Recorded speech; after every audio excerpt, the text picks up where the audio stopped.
इस वीडियो में बात किया जाएगा एसएससी एमटीएस 2024 इसके नोटिफिकेशन के बारे में। फर्स्ट, ये आज के न्यूज़पेपर में निकला हुआ है कि नोटिफिकेशन जो है इलेक्शन के बाद आएगा।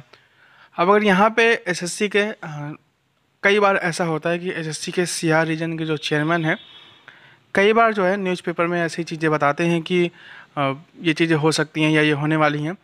अगर मैं प्रीवियस कुछ एग्जांपल दूं तो सिलेक्शन पोस्ट से पहले जब एसएससी की न्यूज़ साइट बनी थी, एसएससी ने नोटिस भी नहीं दिया था कि हम लाइव फोटोग्राफ अब कैप्चर करेंगे। तब जो है न्यूज़पेपर में आ रहा है एसएससी के सीआर रीजन के चेयरमैन ने बताया था कि अब से जो फ़ोटो है वो लाइव कैप्चर होगी।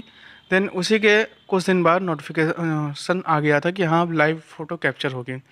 Same goes for SSC JE का नोटिफिकेशन एंड सीएचएल का भी न्यूज़पेपर में निकला था कि भाई कुछ दिन बाद आ जाएगा एंड देन फिर उसके बाद आ गया। तो हम ये मान सकते हैं कि वैसे तो इसमें सीआर रीजन के चेयरमैन की तरफ से बोला गया ये चीज़ मेंशन नहीं है एंड हम सभी को पता है कि न्यूज़पेपर में कई बार ऐसी चीज़ें भी रहती हैं जिनका एक्चुअल जो सच्चाई है उससे रिलेशन भी नहीं होता है, लेकिन स्टिल मुझे जहाँ तक लगता है कि शायद ये सच हो सकता है। इसके पीछे के दो तीन रीजन मैं आपको बता दूँ। कुछ टाइम पहले डिपार्टमेंट ऑफ एटॉमिक एनर्जी की तरफ से आरटीआई का रिप्लाई भी आया था जिसमें उन्होंने सीजीएल की तरफ से बोला था कि अभी वैकेंसी के लिए एसएससी से भेजा नहीं गया है एंड उन्होंने ये चीज़ एमटीएस के लिए भी बोली थी। चलिए सीजीएल का तो समझ में आता है कि वो नोटिफिकेशन में टाइम है, लेकिन एमटीएस के लिए ये चीज़ समझ में नहीं आ रही थी। लेकिन अब लगता है कि हाँ मे भी शायद नोटिफिकेशन जो है अब इलेक्शन के बाद आए। ऐसा नहीं है कि भाई बीच में नोटिफिकेशन आए नहीं थे, सीएचएल का आया था, जेई का आया था। मुझे जहाँ जहाँ तक लगता है कि ये इलेक्शन के कारण लेट नहीं हो रहा होगा। आइदर ये इशू साइट का है या फिर वैकेंसी अभी कुछ डिपार्टमेंट से ना आई होंगी, या जैसे कि एक भाई ने मुझे टेलीग्राम में बताया था कि उन्होंने एसएससी के जो हेल्पलाइन नंबर है उसमें कॉल किया था। उन्होंने बताया था कि अभी जो वेंडर सिलेक्ट नहीं हुआ है।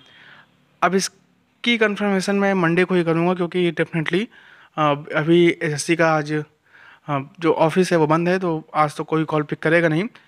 तो मंडे को ही मैं इस चीज़ की क्लैरिटी करूँगा कि भाई ये चीज़ कितनी हद तक सही कितनी हद तक सही नहीं है। बाकी मुझे भी जहाँ तक लगता है कि भाई नोटिफिकेशन में भी इलेक्शन के बाद ही अब देखने को मिले। अब क्योंकि एसएससी ने कोई डेट बताई नहीं है कि एमटीएस की डेट्स क्या होंगी, केवल मंथ मेंशन है जुलाई एंड अगस्त, तो उसी के अकॉर्डिंग आप अपनी प्रिपरेशन कर सकते हैं। ऐसा नहीं है कि एसएससी ने पहले कभी लेट किया नहीं है, अभी 15 दिन और लेट इसके अकॉर्डिंग है। तो ऐसा नहीं कि कुछ चीज़ पहली बार हो रही है। एमटीएस 2023 में अराउंड 20 दिन नोटिफिकेशन लेट हुआ था। 15 दिन फॉर्म भरे गए थे 1 से लेकर 15 जुलाई के बीच में एंड 1.5 महीने बाद जो है एग्ज़ाम शुरू हो गया सितंबर में। तो एसएससी के लिए कोई बड़ी बात नहीं है कि वो आपको 15-20 दिन का टाइम दे, देन 1 महीने बाद एग्ज़ाम ले ले। इतना एसएससी कैपेबल है।